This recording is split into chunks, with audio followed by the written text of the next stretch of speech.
Hi everyone, Aiden here at etrailer.com. Today we're going to be taking a look at the Hollywood Rack's Destination 4-bike rack here on our 2018 Mazda CX-5.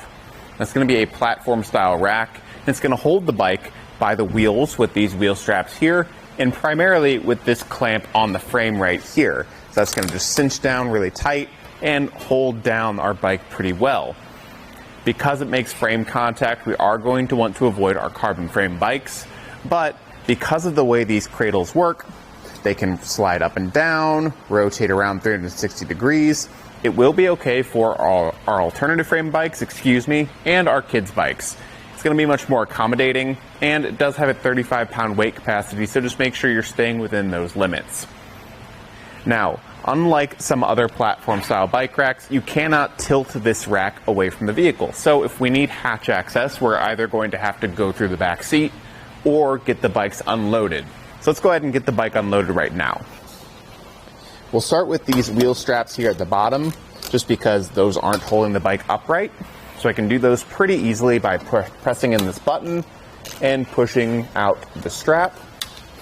And then coming around to the bike, I kind of like to put my arm over it here just so I make sure it does not fall into the car. We'll undo the strap on our cradle here in the same way. Rotate that out of the way, and then we can grab our bike and lift it up and over. Now, because that center mast doesn't stick up too high, it's actually pretty easy to lift the bike up and over. That is a pretty common complaint I have when there is a center mast like this, is that it's hard to work the bike around it. So that's nice to see. Go ahead and replace the straps here. And then we can actually fold this mast down real quick. So that is easily done with this hand knob on the side. We'll loosen that up, swing this metal plate out, and then we can lay this down. What I'm going to do is actually use the strap on the cradle there to hold this arm down and in place. So now it won't pop up on its own. Now from here, this is where we could get our hatch access. So say we get to wherever we're going to be biking, get the bikes unloaded, we can get our shoes back here, or hats or helmets, and get everything set up with the bikes unloaded. Now from here, we also want to check out some measurements, starting with our ground clearance. This bike rack does stick out pretty far, and at the back end, we are going to have 16.5 inches of clearance. I would just be mindful of any sort of steep driveways because it does stick out pretty far, but 16.5 inches is pretty good. As far as how far it does stick out, we are going to be adding 40 inches to the back of our Mazda here.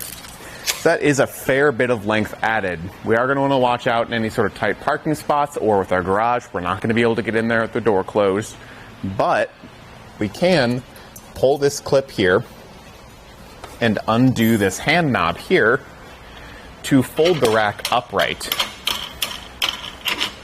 So we can get that up and rethread that hand knob once it's folded. Now I like that it threads a lot because that's actually going to act like an anti-rattle device and keep this pivot point really strong. So we get very minimal movement in the bike rack. Replace that clip on the other side, and we can get a new measurement here. With it like this, it's only going to add 13 inches to the very back end here. So that's a lot more manageable. Just be mindful that there still is some added distance back here. Another thing to be mindful of is our backup camera.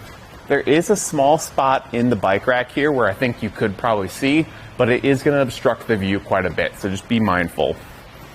Down here at the hitch, we can see it's working with a 2-inch by 2-inch receiver tube and comes with a locking anti-rattle bolt. So everything's going to be secure and solid in the hitch. And overall, if you're looking to carry 4 bikes, I really like this platform style rack just because it is going to be very accommodating for a wide variety of bikes, and I think it's going to be a pretty good fit for your Mazda here. Thanks for watching. Now we're going to go ahead and take it on our test course. First we'll start with the slaloms. This is going to show the side-to-side action. It's kind of going to mimic the movements that you'll see whenever you're driving down the road normally.